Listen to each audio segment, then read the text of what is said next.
It's that time of the year, everyone. New Year's, which means New Year's resolutions. We're all going to go to the gym, lose weight, fix our entire life. All of us are going to do that. Do you ever realize how every single year it seems like you're super motivated to go to the gym or eat healthy or whatever your resolution is for the first month, maybe 2 months. But as you get further and further into the year, you slowly just stop. You lose motivation. And every single year, it's the same pattern. So why does this keep happening?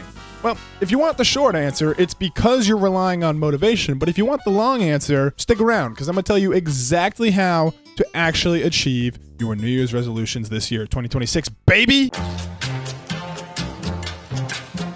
Why does motivation fail? Motivation is driven by dopamine, and dopamine's great, and so is motivation, but it's uncontrollable, it's wild, and it's short term. Because dopamine is the anticipation chemical. A lot of people mistake it as the thing that actually gives us the pleasure, but more accurately, it's released right before the pleasurable experience. So in the case of New Year's resolutions, the dopamine-driven motivation is caused by the imagined idea of succeeding. Motivated action does not create long-term change, and that's for one specific reason, and that's because the immediate action that you did due to motivation did not result in the predicted reward, the reason the dopamine was released in the first place. And this reward is, of course, the end goal. But obviously, the end goal doesn't come until the end of the year. So then, if it's not about motivation and dopamine, then what's the answer? Well, it's kind of still about dopamine, but the real solution is... Would you look at that?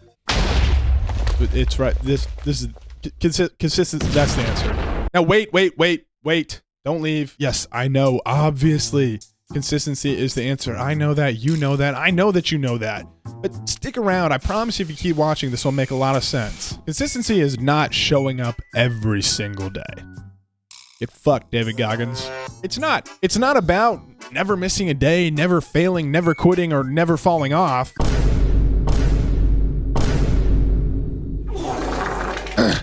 Like, none of that. It's not about any of that. It's literally just about one thing, and that one thing is coming back after you miss. Whether it takes a day or a week or a month, what matters is that you come back. That's it. That's the secret to consistency. What's that one Rocky quote? It ain't about how hard you can hit. It's about how hard you can get hit and keep moving forward. That one. Put simply, the secret to consistency is resiliency. The ability to return, your bounce back ability. Okay, now you're probably still wondering when I'm going to tell you something that you don't know. So let's talk about why brute forcing consistency usually fails, unless you're David Goggins. Contrary to how it may feel, you are on autopilot. The majority of processes and systems in your brain are subconsciously happening without your knowledge.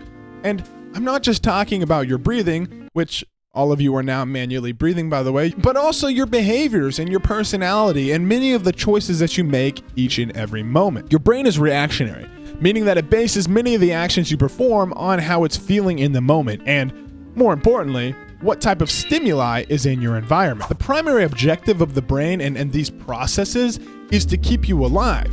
Now, in the modern day, our lives most of the time aren't under any real physical danger, but the mechanisms the brain employs are still being used, except now they're being used to avoid discomfort or uncertainty.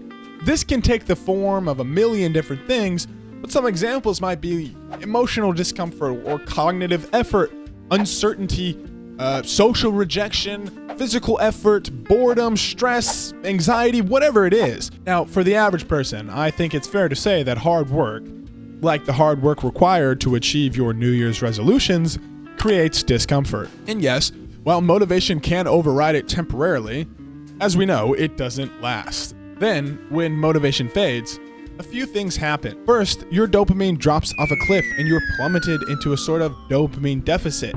And this causes you to feel uncomfortable. The discomfort arises in your brain, and that makes your brain start to panic. So in order to try to deal with this, your brain looks back into its memory and says, how did we deal with this before? And it searches, and usually what it finds for the average person is that engaging in Easy dopamine behaviors like scrolling or gaming, something that suppresses the limbic system, made you feel better. Let's say, for example, your resolution is to work out every single morning. But after the first month, the thrill of it has died down and now your motivation is depleted. So without motivation, you find it very hard to continue waking up to that alarm. And eventually, you fall back into the familiar dopaminergic habit of snoozing your alarm and getting that extra hour of sleep. So now your brain is reinforcing the idea that discomfort from hard work means you need to escape to get dopamine to feel better. Now, it's important to note that your brain is not broken by any means. It's actually working exactly as it's designed. So are you cooked? Yeah. You're cooked. It's over. No, I'm kidding. You just have to retrain your brain, and I'm going to teach you how. So, how do we do this? It's pretty simple, actually. There's really only 2 steps. The first step is to fix your environment. Now, this can be a lot of different things. Remember, your environment controls your brain. So it's very important that your environment is aligned with the principles and the goals that you have. One way I like to think about this is you need to make it harder to take the easy path so that the hard path doesn't seem so bad. And this can mean a number of things, but a couple of examples might be turn your phone off. No, actually, this is probably the biggest one. Turn your phone off. Like, off. Completely off. For me personally, that's one of the best things I can do because my phone is one of the biggest limiters in my environment. And if you have the ability to completely turn off your phone the way I have, trust me, give it a try, it's not as bad as you think. If you don't want to turn your phone off, just make sure you're limiting it and controlling it so that it aligns with the things that you want to achieve. So if that means deleting or extremely limiting social media, games, or websites, whatever it may be, you just need to make sure that you're not being pulled away by these dopamine traps that are going to suck your motivation. Another way I like to optimize my environment is to remove decision stress by scheduling my day in advance. A lot of times, if I don't have my day planned out ahead of time and I turn my phone off and there's nothing to do, I get stressed because I don't know what to do. There's a million things I should be working on. I'm supposed to be going to the gym. I'm supposed to be making YouTube videos.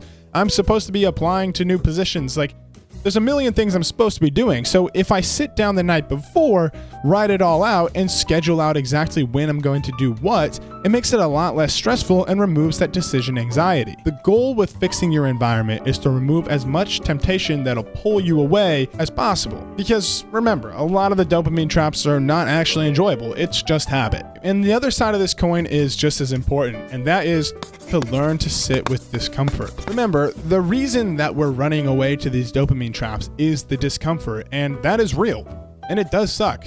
It's not fun. Those feelings, there's a reason you run away from them. But when discomfort appears, you need to recognize, acknowledge it, and most importantly, don't run away from it. That means no scrolling, no listening to music, or whatever else you normally do. The other aspect of this is that you need to learn to express what you're feeling in some way. Journaling is great, but you should also try walking and talking out loud to yourself, almost as if it was a conversation between you and a concerned friend, where you're kind of playing both parts. I know that sounds weird, but trust me, give it a shot, it works. And the goal with this exercise is to process that discomfort, the bad feelings in your brain, so that you can reach a natural state of clarity without having to suppress it or push it away with dopamine. And if you want to know more about that method or why it works, I'll leave a link down below to an excellent video that talks about why it's so effective. So essentially what this whole process does is it tears down the pre-established and go-to method to deal with your discomfort in your brain. So now, instead of running away from it and drowning it out and allowing it to control you and move you away from the task that you know you want to complete, you clear it out. And you reach a state of natural clarity that allows you to continue at your task without feeling depleted. One final thing to note here is that failure is not the end. As a matter of fact, failure is not only probable and likely, but it is also a necessary proponent for success. Everyone who has ever succeeded also probably failed. They probably burnt out or got hit by life or something. Something set them back. And the only thing that matters to define someone who's successful versus someone who fails is how fast you return, and if you return at all. Returning rewires the brain. It makes you stronger. Essentially, failure is beneficial. And there's actually a good bit of evidence for this as well. Researchers looked at students who were asking for an R01 NIH grant, which is like $1 million grant. It could greatly boost your research. And the students they looked at, which was over 1,000 students, was split between those who were given the grant and those who narrowly missed the grant. Now, of course, a portion of the students who missed the grant were lost to attrition. They quit, they gave up, but the remaining narrow missers actually ended up publishing more hit papers than the students who had won the grants. Scientists try to figure out any external reasons that could explain this seemingly backwards trend, but were unable to find anything substantial. Eventually, they came to the conclusion that the biggest driver for this bizarre phenomenon was the failure itself. The guy who ran the study was quoted saying, "Failure is devastating, but it can also fuel people." If you look at my channel, I'm clearly not the poster boy for this method. I used to post consistently, but then I just stopped. I failed. I burned out. Life happened, you know? But I didn't quit. And I'm not quitting. No sir, not today. So I'm gonna stay consistent. Because true failure, the only true failure, is giving up.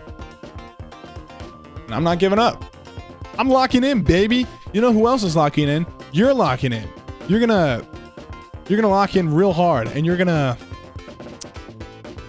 get all of the things that you want this year. You're gonna do all of your resolutions. And me too. Matter of fact, my New Year's resolution is to post a new video every week, all 2026, baby. And if I don't do that, I'll do whatever the top comment says on this video. Within reason, okay, you fucking psychopathic animals. All right? I'm not gonna fly to a fucking faraway village and become the leader and start a clan war or anything like that, okay? Don't get any ideas.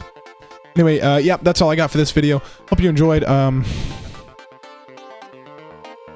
Fuck, man. New video every week. Yeah!